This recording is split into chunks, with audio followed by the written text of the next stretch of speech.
The mornings in Maya's apartment had a rhythm that was chaotic, tender, and utterly alive.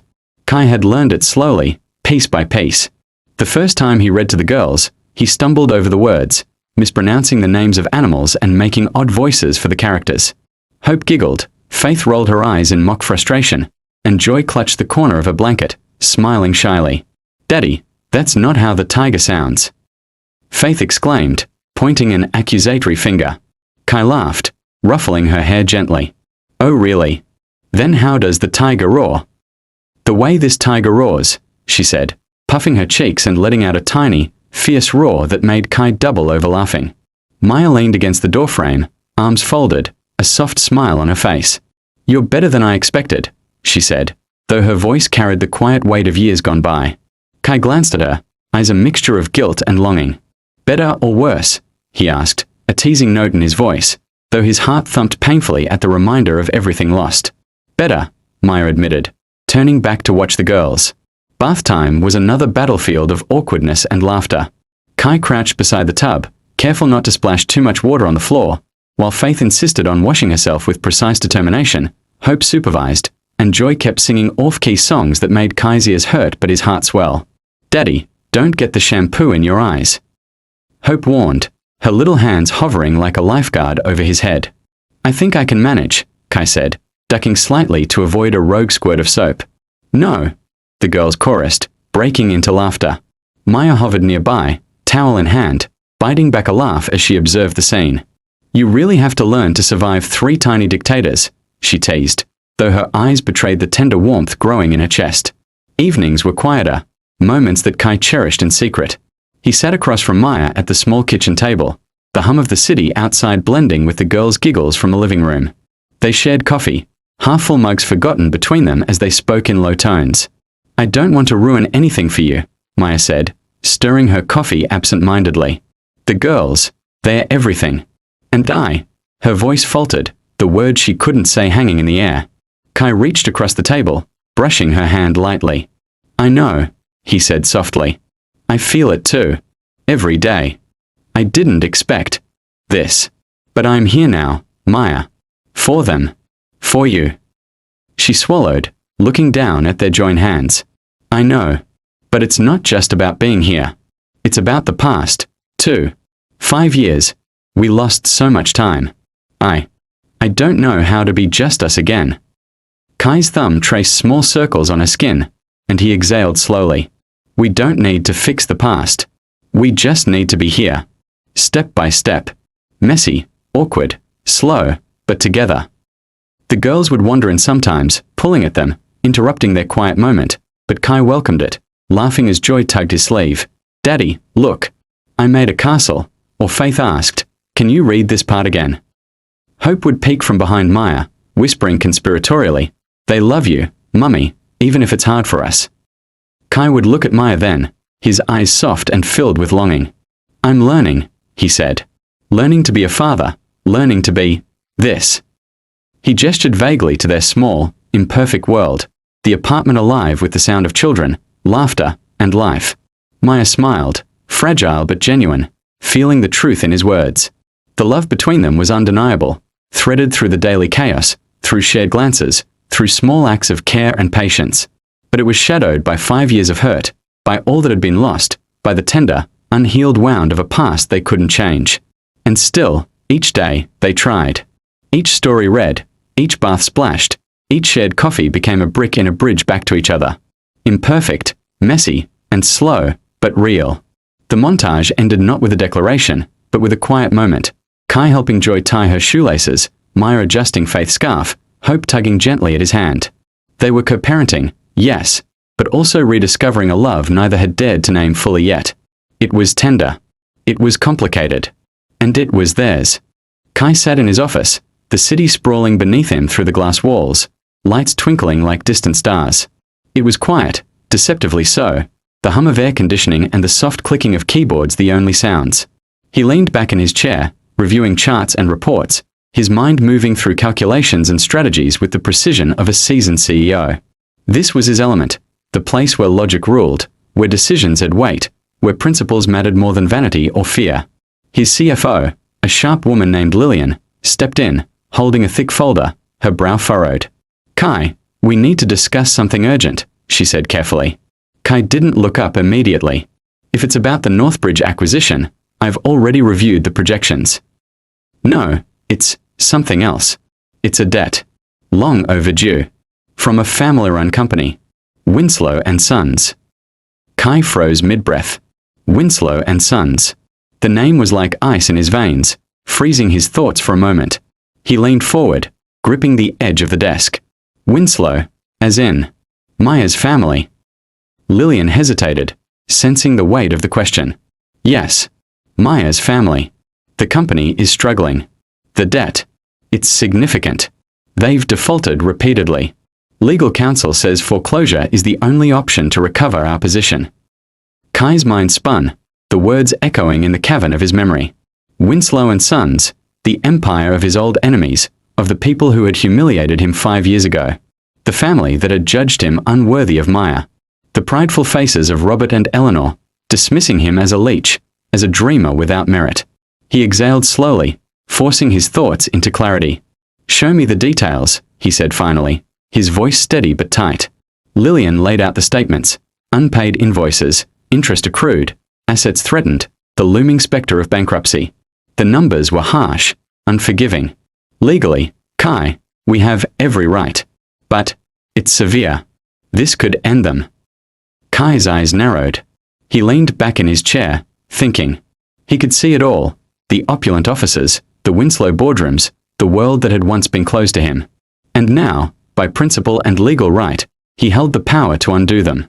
But as he sat there, the weight of it was not just business. His heart thudded painfully because he knew what this meant for Maya. Her parents, prideful, scornful, unbending, would see this as vengeance. And she had worked so hard to separate herself from their toxicity. Lillian watched him, waiting.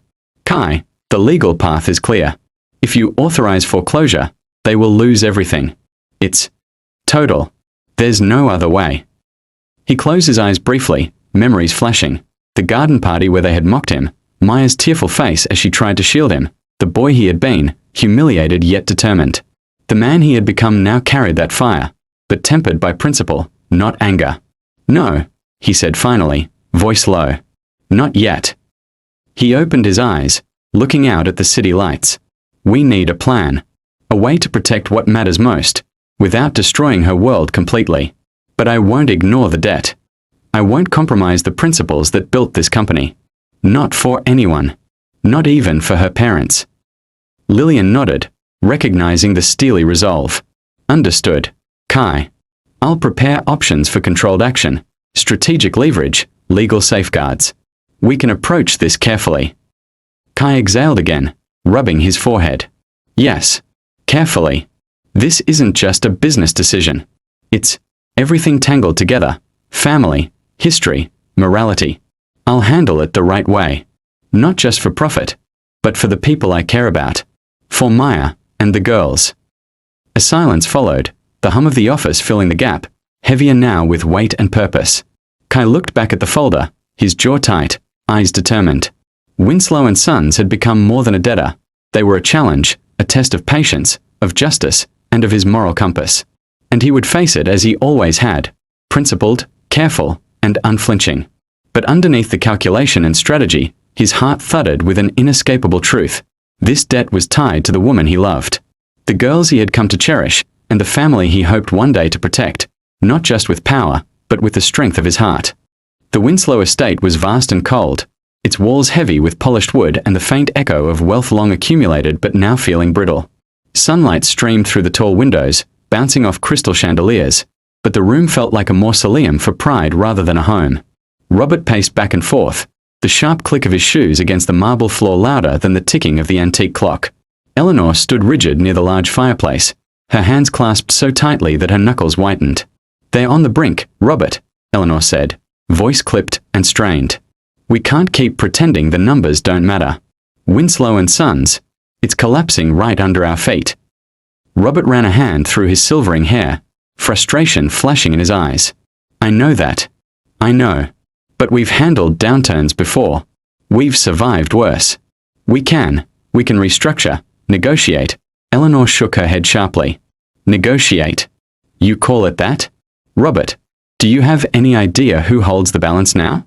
Who decides if we live or die in the next 24 hours? Robert froze mid-step as the aide, a nervous young man in a crisp suit, entered clutching a folder like it contained the execution of their pride. Mr. Winslow. Mrs. Winslow.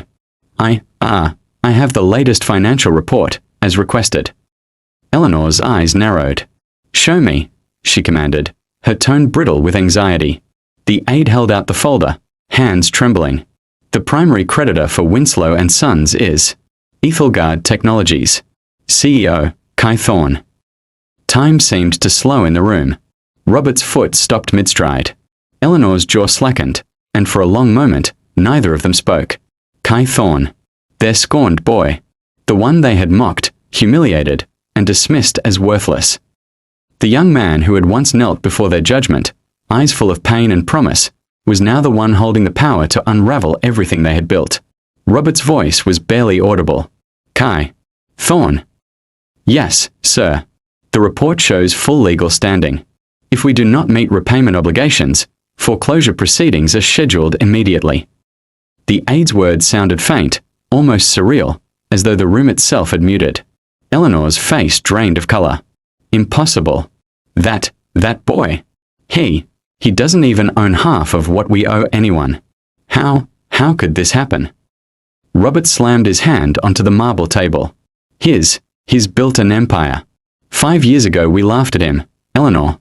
5 years ago we told Maya she could do better than a fantasist. And now he's the one who can destroy us with the stroke of a pen. Eleanor's breath came fast, sharp, angry. We will not let him take us down. We cannot let this happen. That boy, our mistake. He thinks he can rise above us? No. We will fight. We will find a way to turn this to our advantage. He doesn't know us.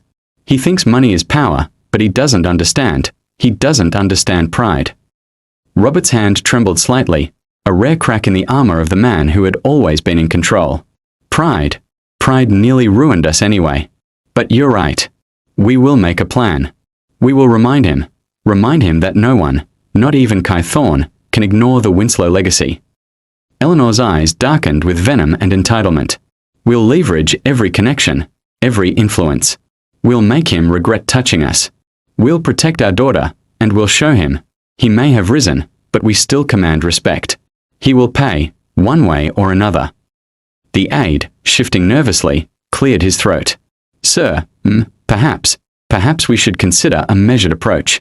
Legal counsel suggests negotiation or restructuring. Immediate aggression could backfire. Robert waved him away. No. We will not beg. We will not grovel. Kai Thorne will learn that the Winslows do not kneel to anyone. Not even him.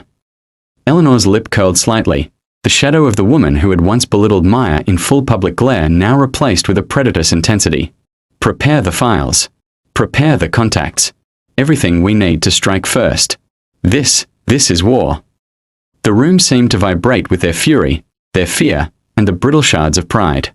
The sun outside shone indifferently on marble and gold, but inside the Winslow home, two people realized that the boy they had destroyed and underestimated had become the architect of their ruin. And yet, they could not let it go. Their shock morphed quickly into a venomous, entitled plan, and the wheels of their revenge began to turn. The apartment was warm, filled with the scent of vanilla and cinnamon, laughter bubbling through the living room like sunlight through a window. Kai sat cross-legged on the carpet, a braid in his hand, Joy tugging gently at a lock of his hair while Hope and Faith fussed over the uneven strands. Almost done, Daddy. You have to be very still, Hope instructed, her tongue peeking out of the corner of her mouth in concentration. I'm trying, I promise, Kai said, grinning, watching Faith's tiny hands pull strands in the wrong direction. This might be the most abstract hairstyle in history. The girls giggled, their laughter ringing pure and bright. Maya leaned against the doorway, a mug of coffee in her hands, watching them with a smile that was half amusement, half relief. You're a good sport, you know that, she said softly. I have no choice, Kai replied, his eyes meeting hers. This is the price of love, apparently. And then the front door swung open. The sound was sudden, harsh, a discordant note that shattered the warm harmony. Maya's heart leapt. She froze, the mug trembling in her hand. "Mom! Dad!" she whispered, dread coiling in her stomach.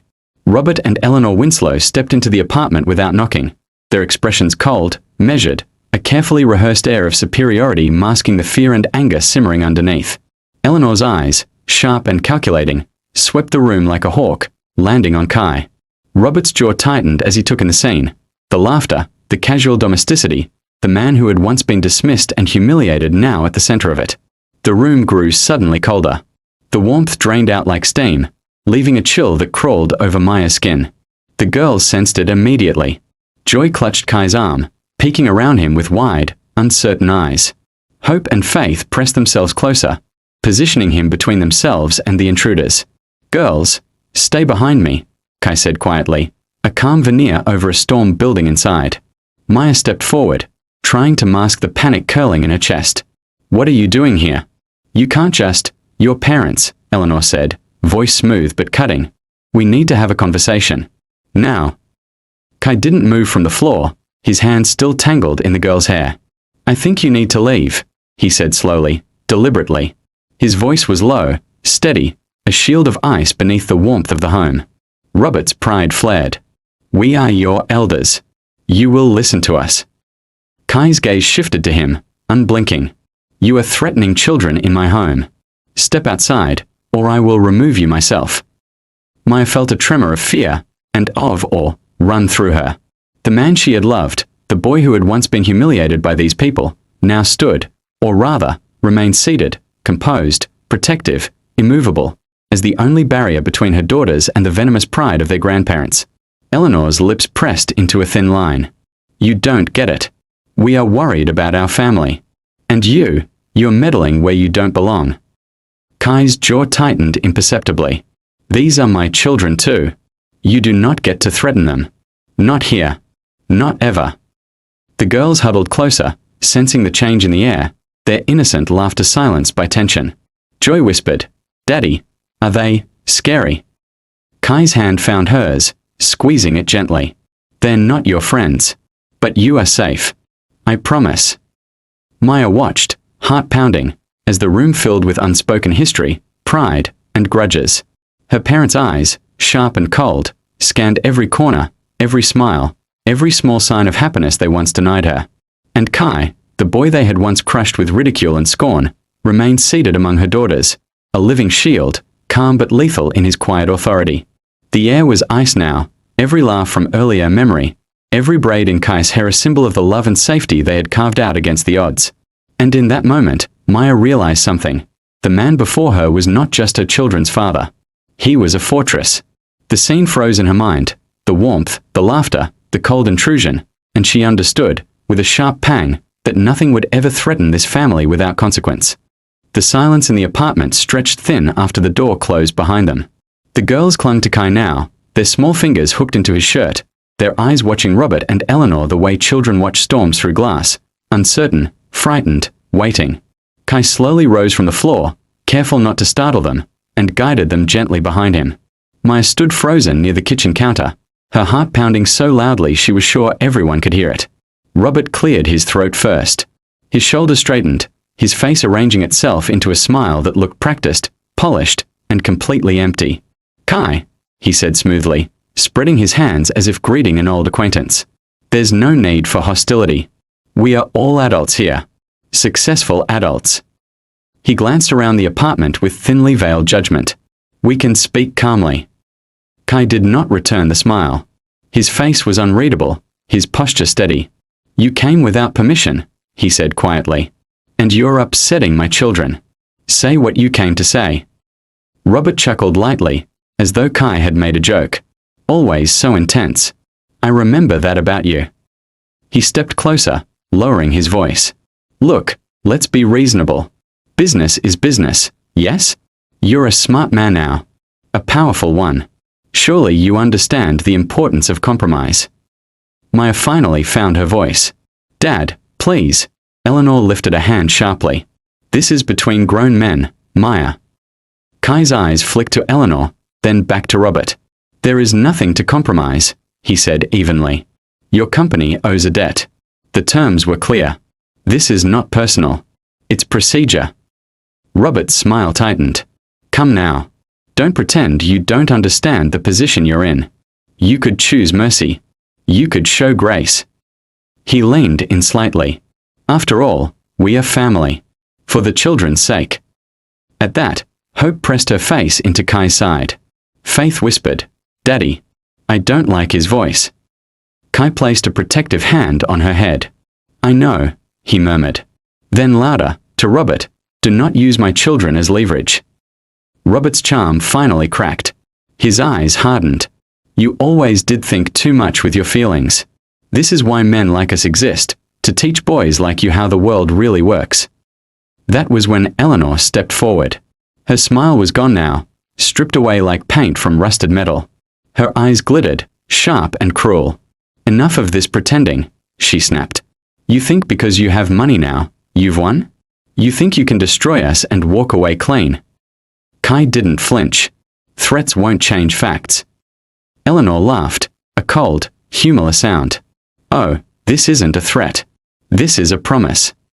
She stepped closer, her voice dropping, each word coated in venom. If you sink our company, we will make your life a living hell. Maya gasped. Mom, stop. But Eleanor wasn't looking at her daughter. She was staring straight at Kai. We have connections. Old ones. Powerful ones. We will sue for grandparent rights. We will drag Maya through every court in the city. She gestured dismissively toward Maya. We will paint her as unstable. An unfit mother. A weak woman influenced by a vengeful opportunist. The room seemed to tilt. Joy began to cry softly. Mummy. Eleanor's voice sharpened. And then we will take those children. Do you hear me? Her lips curled. You will never see them again. The words slammed into the room like broken glass. Maya's legs gave way and she grabbed the counter to stay upright. You wouldn't, she whispered, tears spilling. You wouldn't do that to your own grandchildren. Robert said nothing. His silence was agreement. For a long moment, Kai did not move. His face was terrifyingly calm, his breathing slow. But something dark and ancient shifted behind his eyes. The boy who had once been humiliated, the man who had been forged by loss and rage and survival. He stepped forward, placing his body fully between Eleanor and the children. You're done, he said quietly. Eleanor scoffed. Or what? Kai's voice dropped, low and absolute. You threatened my children. He looked from Eleanor to Robert, his gaze cold and unwavering. That is the one thing in this world you do not get to do and walk away from. The girls clutched him now, their small arms wrapped around his legs. Faith whispered, Daddy, please don't let them take us. Kai knelt, pressing his forehead gently to hers. No one is taking you, he said softly. Then he stood again, taller somehow, immovable. Get out of this apartment. Now. Robert opened his mouth to argue, but one look at Kai's face stopped him. This was no longer a negotiation. This was a boundary drawn in blood and love. Eleanor's lips trembled, not with fear, but with rage. You think you've won. Kai held her gaze. No, he said. I think you've just lost everything. And as they turned to leave, the warmth of the apartment did not return, but something stronger remained.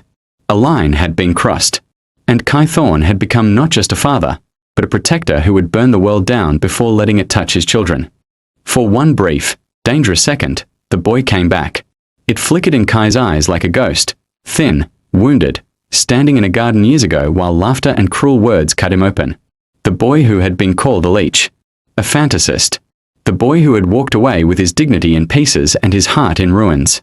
That boy rose fast, hot and sharp, carrying the weight of every insult, every night of hunger and fury that had built the man he was now.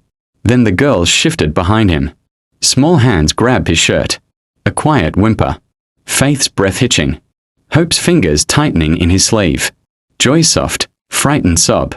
And the boy disappeared. In his place stood something colder. Stronger. A calm so absolute it was terrifying. Kai straightened slowly, deliberately, until he was fully upright. He stepped forward, placing his entire body between the children and Robert and Eleanor. There was no anger on his face now. No shouting. No shaking. Just stillness, solid, unmovable, final. You just made the worst mistake of your lives, he said quietly. His voice was low, controlled, deadly in its certainty. Robert scoffed nervously, trying to reclaim ground. Now listen. Kai raised one hand. Not in warning. In command. You threatened my children, he continued, each word landing like a closing door. That is not something you get to apologize for. That is not something you negotiate. Eleanor opened her mouth, but nothing came out. Kai's eyes never left theirs. Get out. The room seemed to shrink around the words. Get out. There was no room for argument. No space for pride. Robert's face went pale. Eleanor's chin trembled, her fury cracking under the weight of something she had not expected. Fear. Not of a poor boy anymore, but of a father who had found his purpose. They turned and left without another word. The door closed. The silence that followed was heavy, vibrating, alive. Maya stood frozen for one heartbeat longer, and then she broke. Her legs gave way and she sank to the floor, the sobs tearing out of her chest, raw and uncontrolled. This was not the crying of fear. This was the grief of years. Of shame. Of carrying poison that was never hers but had burned her anyway. I'm sorry, she choked. I'm so sorry, Kai. They're my parents. I brought this into your life. Into the girls' lives. She pressed her hands to her face. I hate what they are. I hate that they hurt you. I hate that they still try to hurt us. Kai turned instantly. He knelt beside her, ignoring the world, and pulled her into his arms. She collapsed against his chest, her tears soaking into his shirt. His hand cradled the back of her head, steady and warm, grounding her as her body shook. This is not your fault, he said firmly. None of it. Maya shook her head, sobbing harder. I should have protected you better. I should have. You did, he cut in gently. You protected our children. You survived. You loved them. That is everything. The girls crept closer, curling around them like small anchors. Joy wiped Maya's tears with her sleeve. Hope pressed her forehead to Kai's arm. Faith whispered, Daddy, are they gone? Kai kissed the top of her head. They're gone. Maya looked up at him then, her eyes red and broken. What if they come back? What if they try again? Something hardened in Kai, not anger, but resolve. He cupped Maya's face, forcing her to meet his eyes. They won't, he said, calm and absolute. They will never touch you. They will never touch our girls. Not today. Not ever. She searched his face, needing to believe. I promise you, he repeated softly. And in that moment, wrapped in his arms with their children breathing between them, Maya knew this truth deeper than any fear. The world could be cruel, powerful people could be vicious, but nothing was stronger than a father who had found his children and chosen them without hesitation. Kai sat behind the polished mahogany desk in his office, the city skyline stretching behind him like a promise of power and possibility. His hands rested on the legal documents before him, a mountain of contracts, notices, and letters that spelled the final chapter of a house of pride built on arrogance and cruelty. He wasn't smiling. There was no glee in his eyes, no hint of vengeance. This was not about winning. This was about safety, about removing a threat, about ending the leverage his parents-in-law thought they had over his family. Make sure everything is airtight, he said to his legal team, his voice low, precise. We move today. No delays. No exceptions. This isn't personal. It's necessary. His assistant nodded, tapping away on a tablet. All notices are ready, sir. The foreclosure, the asset freezes, even the lawsuit for malicious threats. Police delivery is scheduled. Kai leaned back, exhaling slowly. He thought of Maya, curled up on the couch with the girls, Joy leaning against her shoulder, Hope resting her head on the armrest, Faith fidgeting with a doll. His heart ached with the weight of every fear, every threat, every cruel word that had been whispered in the past weeks. He would not allow those shadows near them again. Meanwhile, far across town, Robert and Eleanor Winslow paced their opulent, now strangely hollow home. The phone in Eleanor's hand trembled as she stared at the screen. It can't be, it can't, she whispered. Robert's hand shook, gripping the edge of the marble counter. They've changed the locks, all the assets frozen. Kai, his voice trailed off, disbelief turning into raw panic. A uniformed officer arrived at their doorstep a few minutes later, a formal envelope in hand. Eleanor snatched it before the officer could even speak. She tore it open. Her eyes widened in horror as she read the words, "Lawsuit for malicious threats and attempted coercion. Arrest pending for attempted extortion." Robert staggered back, clutching his chest. "Arrest? For what?" he croaked. Kai's name loomed on the page like a final verdict. Their entitlement, their pride, their illusion of control, all crumbling under the weight of law and consequence. Back in Maya's apartment, the triplets noticed the change in their mother. Maya sat at the kitchen table, phone pressed to her ear, tears quietly tracing her cheeks. Joy tilted her head, her little hand reaching for Maya's arm. "Why is Grandma crying on the phone?" she asked softly, eyes wide and earnest. Hope pointed to a photo on the wall of her grandparents at a holiday dinner. "They look scared in the picture," she said thoughtfully, her young mind trying to piece together the feelings she didn't fully understand. Faith, ever direct and unwavering, looked at Kai as he entered the kitchen, his presence calm but commanding. "Daddy fixes things. Can Daddy fix their sad?" Kai knelt, bringing himself to their level, his eyes gentle. He brushed Joy's hair back from her forehead. "I can help them," he said slowly. "I can make sure they understand that hurting people they love is never okay. I can help them learn the hard way, the right way. But first, they have to see their mistakes." Faith's small hand touched his cheek. "Then they'll be happy." Kai smiled faintly, the weight of years behind it. "Yes, little one. They'll understand. And our family, our little family here, will be safe. Always." The girls exchanged a look, their innocence translating the complicated world of debts, threats, and legal maneuvers into something simple, human, and pure. Sadness could be fixed. Love could protect. And even grandparents, when humbled, could be taught the right way. Maya, watching Kai with the children, let herself breathe for the first time in days. His resolve was unshakable, his love a shield. They were safe. Their family was whole. And for the first time since the threats began, the shadows of fear began to lift. The city outside carried on, oblivious to the small, intense battles being won in apartments, offices, and boardrooms. But inside, in that warm, cluttered apartment, 3 little girls, their mother, and the man who had always belonged to them were quietly victorious. They were no longer just surviving. They were building a life free of fear. The morning sunlight struck cold and harsh against the glass and steel of the City Central Plaza. It should have been just another day of power lunches and quiet deals, but for Robert and Eleanor Winslow, it was the day their world ended. They sat at a small, upscale cafe, the kind they had frequented for decades to display wealth, taste, and superiority. But today, every glance from passers-by, every whisper of curiosity, felt like needles in their skin. Their hands shook as they held coffee cups they could barely taste. The air smelled of roasted beans and fresh pastries, but it was suffocating with tension. Robert looked around nervously. "Eleanor, they can't do this here. Publicly." Eleanor's lips were pressed so tight her jaw ached. "They can, Robert. And they will. There is nothing left. Nothing. We've lost everything." A man in a dark suit approached, a process server, professional, calm, utterly unyielding. He held a thick envelope and a stack of documents. "Robert and Eleanor Winslow?" he asked, voice polite but firm. Robert's face went pale. Yes, that's us." "Then I'm serving you these legal notices." He handed the envelope to Eleanor. Eleanor's fingers trembled as she tore it open. The words inside were sharp, unambiguous, and final. Foreclosure notices, asset freezes, lawsuits for malicious threats and attempted coercion.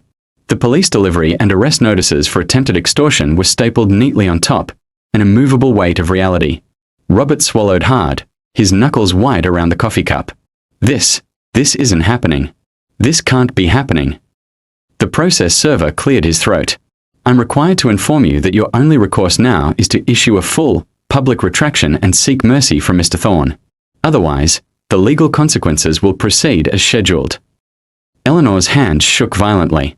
She stared at the envelope, then at the man who delivered it, and finally at Robert. "Mercy," she whispered, voice breaking. "After everything. After all the power, all the manipulation, all the threats." Robert buried his face in his hands. We've lost it all. Money, respect, our empire, and now, freedom. Public humiliation. Arrests. Everything we thought was ours. Gone. Gone." Eleanor's voice dropped, trembling with fury and despair. We built this. Everything. And now a boy, no, a man we mocked, a man we ruined, he is the one holding the hammer. The process server's eyes softened just slightly, but his tone remained unwavering. It's over unless you take responsibility, publicly acknowledge your wrongdoing, and accept Mr. Thorne's terms. Robert looked around, seeing curious faces turning toward them, whispers floating like smoke in the air. Their reputation, once untouchable, now lay in ruins in front of strangers. Their empire, the symbol of their pride, had evaporated in a single, merciless stroke. Eleanor sank into her chair, the weight of defeat pressing on her chest. Robert, do you understand? The humiliation. It's complete. Everyone sees it. Everyone knows. There is no hiding. Robert's jaw clenched. I never thought it could end like this. That Kai, the boy we humiliated, the one we called worthless, he'd become this. He's destroyed us without raising a hand against our lives personally. He only protected what mattered, Maya. And the girls. A single tear escaped Eleanor's eye, trailing silently down her cheek. And we threatened them. We threatened our grandchildren without even realizing the fire we were playing with. Robert nodded slowly, finally meeting her gaze. There's nothing left but to beg, to hope, and maybe, somehow, survive. They looked at each other, the old arrogance gone, replaced by fear, shame, and a fragile, shattering awareness that all their life's power and influence had been an illusion. Outside, the city moved on, indifferent to their fall. But for Robert and Eleanor, every step forward would now be a step in the shadow of the man they had once scorned, and the children they had never truly seen until it was almost too late. The doors of Kai's office slid open silently, and Robert and Eleanor stepped inside, their polished shoes echoing faintly on the marble floor. They were trembling, their confidence stripped away, replaced by raw, desperate fear. Security personnel watched from the edges of the room, but Kai didn't flinch, didn't signal them to intervene. He stood at the floor-to-ceiling windows, arms crossed, watching them with quiet authority. The office was vast, impersonal, almost cold. The walls were lined with abstract art, and the city skyline sprawled behind him like a challenge. It was not a home. It was a fortress. And they were intruders, stripped of any power they had ever wielded. Robert's mouth opened, then closed. Eleanor's hands twisted nervously in her lap. Words they had once spoken with confidence, threats and commands, now seemed useless, hollow, insignificant. Kai's voice cut through the tension, calm, unyielding. Why are you here? Robert swallowed hard. We need to speak with you. Please, just hear us out. Eleanor's voice quivered as she added, it's about Maya. And the girls. We were wrong. We need to fix it. Kai didn't move, didn't smile, didn't nod. He only waited, a living wall of resolve. The silence weighed heavily on them. Every second stretched like hours. Finally, Robert's knees buckled. He sank slowly to the hard marble floor. It wasn't theatrical, not a ploy. It was the weight of shame, humility crushing his proud spine. Eleanor followed, her elegance and composure shattering as she lowered herself beside him. Her hands trembled, clutching at her knees. Tears welled in her eyes. I regret it every single day, she said, voice breaking. I regret breaking Maya's heart. I thought I knew better. I thought I was protecting her. But all I did was hurt her. Hurt her and those little girls. Robert bowed his head, shoulders shaking. We were blind. Greedy. Snobbish. I thought status and money were everything, and I failed to see what truly mattered. The people you love. The family you protect. We were wrong. Broken. Please, for Maya's sake, for our granddaughters, don't do this to them. Kai's eyes softened, but his posture did not change. He remained the pillar between them and the world, the protector of the family they had threatened. Eleanor reached out a trembling hand as if to touch him, then pulled it back. We don't deserve your mercy. We only beg for it. For the children. They don't deserve to see our hate. They don't deserve our bitterness. Please, Kai. Kai's jaw tightened. His gaze shifted slightly, toward the door where he imagined Maya and the girls waiting outside. He could almost hear the soft voices of hope, faith, and joy in his mind. They would not forgive easily, but they would teach him what was worth saving. He stepped slowly forward, letting the distance between them shrink, the room still echoing with silence, the city looming beyond the glass walls. "You understand what you've done," he said quietly, deliberately. "Not just to me, but to the little girls, to Maya. You've used fear as a weapon. You've tried to control lives that are not yours." "Yes," Eleanor whispered. "Yes, we understand. We were blind, and we are broken." Robert lifted his eyes to meet Kai's, and for the first time, it was not defiance in them, but pure, naked regret. "Please, don't let our mistakes destroy them." Kai's expression softened further, almost imperceptibly. His arms unfolded, not in full forgiveness yet, but in the first gesture of willingness to listen, to measure the weight of their remorse. He looked down at them, kneeling, shivering, humbled, and he knew this was not manipulation. This was the raw, unvarnished truth of people stripped bare by their own choices. And behind the steel and glass, he could almost feel the small, steady hearts of the triplets teaching him, in their innocent, perfect way, what mattered more than pride, power, or money. "Then hear me clearly," Kai said, his voice still calm, low, but edged with a power that brooked no argument. "I am watching you. This is your chance. You will stand, you will speak, and you will mean it, or you will leave, broken, and you will never touch this family again." Eleanor and Robert exchanged a glance, their shame mirrored in each other's eyes. They knew the choice. They would rise. They would speak. Or they would leave, and the door would close forever. And in that heavy, silent moment, in Kai's fortress, the power had finally shifted. Not because of money, influence, or fear, but because the people who had once wielded all those things had finally come face to face with the consequences of their cruelty. Kai's office was heavy with tension. The marble floors seemed colder than ever, the glass walls stretching like a barrier between power and humility. Robert and Eleanor still knelt there, heads bowed, voices broken, pleading for mercy. The air was thick with shame, and Kai felt the weight of every injustice they had tried to inflict. Unbeknownst to them, Maya had arrived quietly. A worried assistant had called her, telling her of the confrontation. She had not barged in, had not demanded a role in the proceedings. Instead, she paused in the doorway, her hand clutched over her mouth to hold back gasps. Tears streamed down her cheeks, unbidden and hot, as she watched the parents who had tormented her kneel in utter defeat. She felt her heart constrict for them, and for Kai. For the children. For the fragile line between justice and mercy. The room remained still, broken only by Robert's trembling voice. Then, almost as if drawn by some invisible thread of courage, the triplets slipped quietly into the office behind Kai. Hope, Faith, and Joy's tiny feet made soft taps against the marble, unnoticed at first, until the girls' eyes fell on the kneeling figures. They froze for a heartbeat, taking in the sight of their grandparents so humbled, so stripped of their usual arrogance and power. Then, without hesitation, the innocence of 4-year-old hearts took over.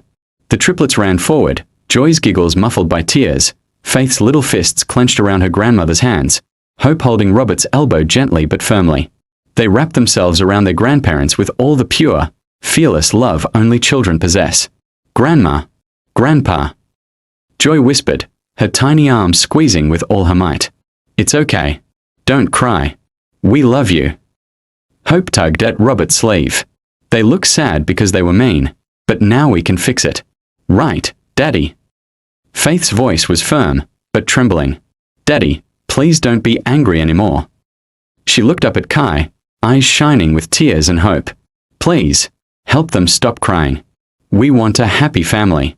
With Grandpa and Grandma too." Kai's breath caught in his throat. He looked down at the small faces, shining with innocence, unflinching in the power of their purity. Every fiber of his being, every memory of pain, every fear of betrayal, all of it, met the truth of these little hearts. They were teaching him something he had never learned from law books, contracts, or boardrooms: forgiveness, compassion, grace. He sank slowly to one knee, placing himself just behind them, a silent guardian. The sight of his daughters, small and perfect, guiding him to understand the depth of mercy, broke the last, stubborn wall of ice around his heart. He felt it crack, splinter, and fall away in a flood of emotion he could no longer deny. He looked over their heads to Maya, standing at the doorway, tears still streaming, but eyes full of love and quiet encouragement. She gave him a small nod, a gesture simple but powerful. It was permission. It was trust. It was love. Kai exhaled slowly, letting the weight of years of pain and resentment slip from his shoulders. His hands gently rested on the girl's shoulders, feeling their warmth, their beating hearts, the unstoppable force of innocence. He whispered, almost to himself, almost as a prayer, "I understand now. I see you. All of you. And we will be okay." The room softened around him. The rigid lines of the office, the coldness of the city outside, the shame of Robert and Eleanor, all melted into something fragile and human. The triplets' tiny hands held him in a way no wealth, no power, no resentment ever could. And in that moment, Kai knew that the future, however complicated, would be built not on anger or revenge, but on love, forgiveness, and the little hands that had just taught him the most profound lesson of all. Kai took a slow, measured step forward. The air in the office felt impossibly heavy, thick with tension, shame, and the lingering bitterness of years past. Robert and Eleanor remained on the floor, kneeling in utter defeat, their pride stripped away, their bodies trembling, their eyes red and raw. For a long moment, Kai said nothing. He let the silence stretch, the weight of his presence pressing down on them, making every mistake they had ever made impossible to ignore. Then, finally, he moved. Not with fury. Not with harshness. Not with the cold precision of a CEO executing judgment. No, he moved with the quiet authority of a man who had endured heartbreak, betrayal, and years of longing, and had finally found the courage to release the burden he carried. He knelt down on the marble floor, careful to meet them eye to eye, to stand with them in humility, rather than above them in power. The change was subtle, but profound. He was no longer a distant figure of authority. He was a father, a protector, a man who had chosen love over vengeance. He reached out and placed his hand lightly on Robert's shoulder. Robert flinched at the touch, then relaxed slightly, the warmth and steadiness in Kai's grip cutting through years of fear. Eleanor's trembling hands found his other arm. She looked at him, desperate, terrified, and yet hopeful. The rawness in her expression mirrored in the tear-streaked faces of her grandchildren. Kai's voice came, low, thick with emotion, almost breaking under the weight of everything he had felt and endured. "I don't forgive you for your sake," he said slowly, letting each word sink in. "I forgive you for mine, and for theirs." His eyes swept toward Maya and the triplets, standing quietly at the doorway, watching with tears in their eyes. "I will not let your hate, your bitterness, live in my heart. I will not let it define my family's future." Robert's throat worked as he tried to speak, but no sound came. Eleanor's hands clutched at Kai's arms, her knuckles white. "Kai, we don't deserve this," she whispered. "We can never repay. Never. We are broken." Kai shook his head gently. "You don't need to repay me. You need to understand that what you almost destroyed, what you almost took from me, will not be lost. I forgive you because holding on to hate would only hurt those I love the most. I forgive you because I choose peace, for Maya, for the girls, and for myself." Tears streamed down Robert's face. We were wrong," he admitted, voice cracking. "Blind. Prideful. We hurt our daughter, and we almost destroyed our grandchildren. We are so sorry." Eleanor's lips trembled. "Every day, I've regretted it. Every day, I've prayed it wouldn't be too late. Kai, please show mercy for them. For Maya. For the girls." Kai's hand lingered on their shoulders for a heartbeat longer, sensing the sincerity, the genuine humility radiating from two people who had once wielded power like a weapon. Then he helped them slowly to their feet. Their legs wobbled beneath them, unsteady, humbled by the weight of their own remorse and the enormity of the forgiveness being offered. He looked at them, his eyes soft now, no longer a storm, but a calm sea after the hurricane. "You have been given a second chance, not because you deserve it, but because the ones we love deserve peace. Learn from this. Be better. And do not let your past control your family ever again." Eleanor wrapped her arms around him, clutching him like a lifeline. Robert stood beside her, silent, eyes downcast, but his shoulders lighter than they had been in years. Kai released them gently, taking a step back. He turned and looked at Maya, who had stepped forward, tears still shining, but her face calm and relieved. The girls ran to him, their tiny hands reaching out to hold his, to pull him into their warmth, the embodiment of love untainted by fear or pride. Kai inhaled deeply, letting the room's tension melt into something fragile, hopeful, and human. In that moment, the past, with all its pain and mistakes, had been acknowledged and released. Forgiveness had not erased the scars, but it had opened the door to healing, to a family no longer fractured by anger, but united by love. Kai stood in the center of the room, the weight of the moment pressing down like the quiet after a storm. Robert and Eleanor still trembled, still uncertain if they could even breathe without shattering under the gravity of their past arrogance. Yet Kai's eyes were steady, firm, and clear. This was no longer about punishment. It was about creating something better, something lasting, something that would finally put the pieces of this broken family together. "I've thought about this carefully," Kai began, his voice calm, deliberate, carrying the authority of a man who had suffered, loved, and learned. "The debt, the foreclosure, everything, it doesn't have to destroy you. But you need to understand something. This isn't a gift for you. It's for the family. For Maya. For the girls. And for the chance to do right by what you almost lost forever." Robert swallowed hard, shaking. "Kai, I don't understand. You don't have to." "I know," Kai interrupted softly. "I don't have to. I could let the law take its course. I could watch you lose everything. But that wouldn't repair the harm. That wouldn't heal the girls. That wouldn't give any of us peace." He turned slightly, gesturing to the stack of papers on his desk, the contracts, the agreements, the legal frameworks he had prepared. "Here's what I am proposing. Winslow and Sons will become a part of Ethelgard Technologies, yes, but as a separate division. Its legacy preserved. Its history honored.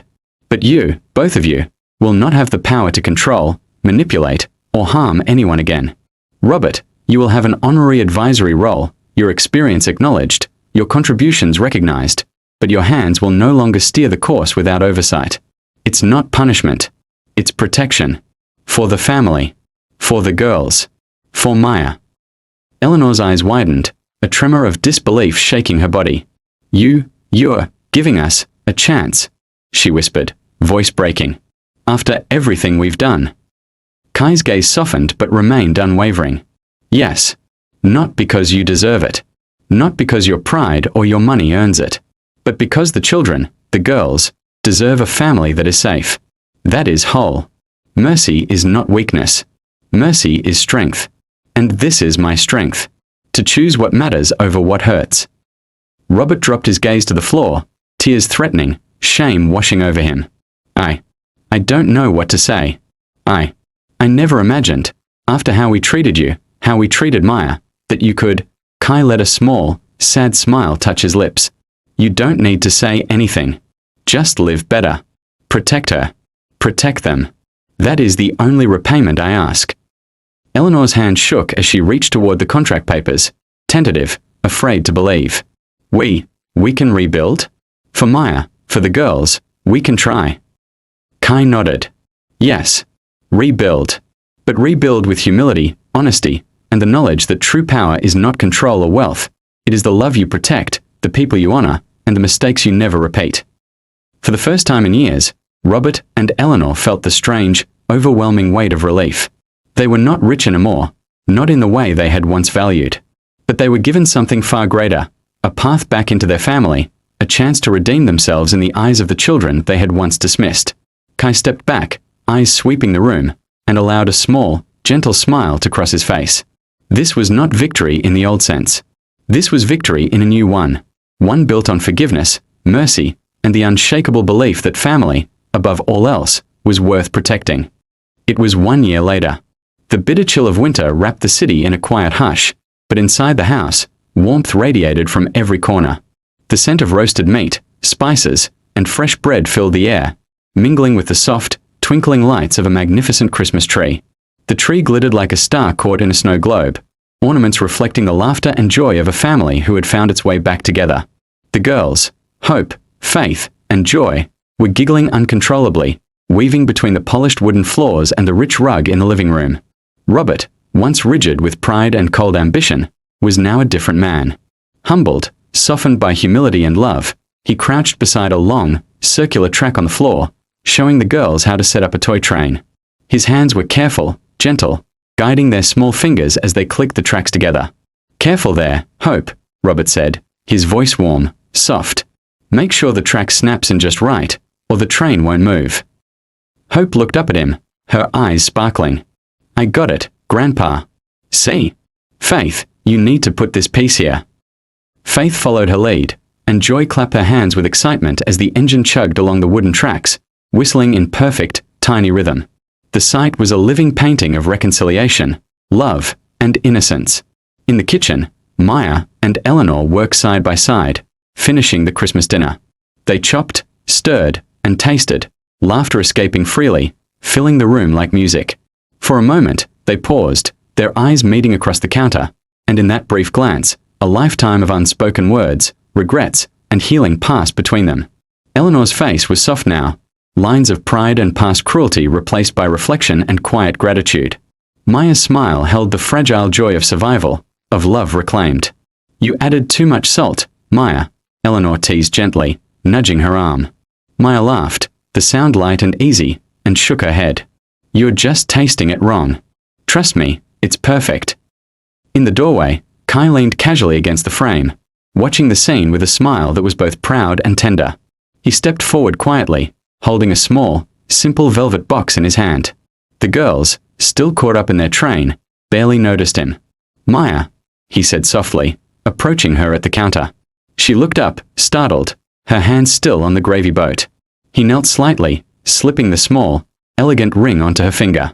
It wasn't flashy or extravagant, just simple, beautiful, a reflection of him, of them, of the life they had rebuilt together. "Will you let me love you forever, this time?" he asked, his voice low, intimate, carrying all the weight of the years behind it, the pain, the longing, the forgiveness, and the hope. Maya blinked, overwhelmed by the quiet gravity of the moment. She felt the warmth of the house, the laughter of the children, the presence of family who had once been broken, now whole. With a trembling nod, she smiled, tears pricking at her eyes. "Yes," she whispered.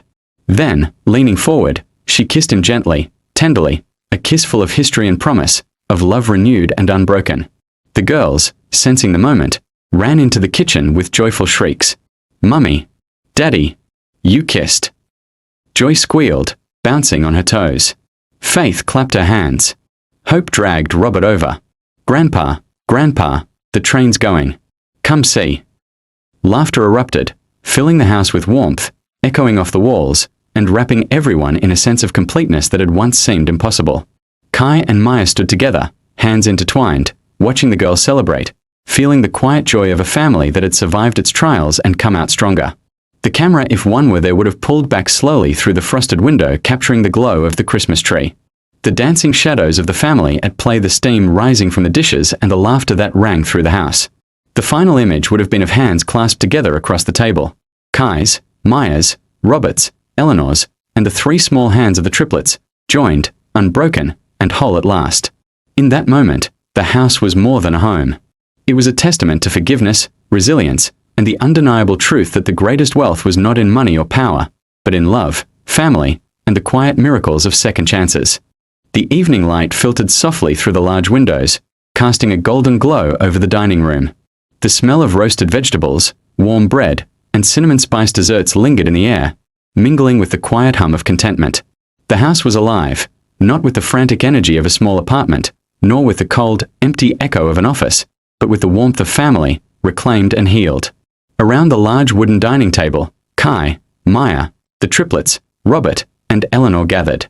Kai and Maya sat at opposite ends, the girls nestled between them, their small hands reaching across, linking with the adults in a chain of trust, love, and belonging. Robert and Eleanor, humbled and softened, took the seats beside the children, tentative at first, their eyes flicking nervously to Kai and Maya, but gradually relaxing into the safety of the room, the laughter, the love. "Hold hands, everyone," Kai said gently, his voice calm and steady, carrying the weight of everything they had been through. "Let's give thanks for this moment. For being together. For finding our way back." The triplets giggled, squeezing the hands of the adults. "This is fun," Joy exclaimed, bouncing slightly in her seat. Faith nodded seriously. "I like it when we are all together," she said, her voice small but sure. Hope added, "Daddy, can we say the prayer now?" Maya smiled, her eyes glistening. "Yes, my loves. Let's say it together." Kai bowed his head, the lines of worry and past pain softened, replaced by the quiet joy of presence. Maya did the same, and the children mirrored them, tiny heads bowed. "Thank you," Maya whispered, voice barely audible, "for giving us another chance. for keeping us safe, for teaching us forgiveness and love. Kai's hand tightened slightly around hers. Thank you, he murmured, for trusting me again, for letting me be part of this family, for letting love guide us instead of fear. Robert's voice trembled as he spoke next. We are sorry for everything, for the past, for the hurt we caused, and we are grateful for this chance, for them, for Maya. Eleanor's hand covered his, and she added softly, we've learned that nothing is more important than family. Nothing is worth pride over love. Thank you for showing us the right way. The triplets, with their tiny voices, chimed in together. Thank you, Daddy. Thank you, Mummy. Thank you, Grandpa and Grandma. Their words were unpolished, pure, full of innocence and certainty. The camera, or the eye of the moment, would linger on their joined hands. Kai's strong hand around Maya's, her fingers entwined with his. The tiny hands of the triplets bridging the gap between generations, and Robert and Eleanor's trembling, still learning to be humble hands finally resting in place beside them. The visual was simple, yet perfect. Connection, reconciliation, love, and hope made tangible. As the camera shifted upward, it caught the faces of the family, radiant and alive. The triplets' eyes sparkled with mischief and delight, unburdened by the past.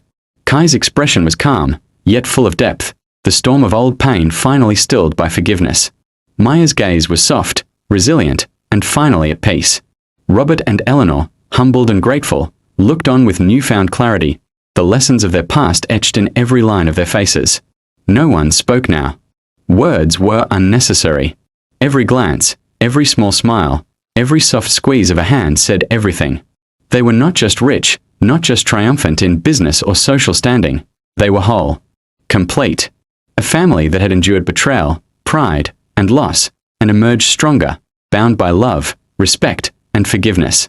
Outside the window, the lights of the city twinkled like distant stars, but inside, the glow of the Christmas tree and the warmth of hearts united made the house shine brighter than anything in the skyline. The greatest gift had been found, not under the tree, not in wealth or revenge, but in the small, simple, miraculous moments of connection, grace, and second chances.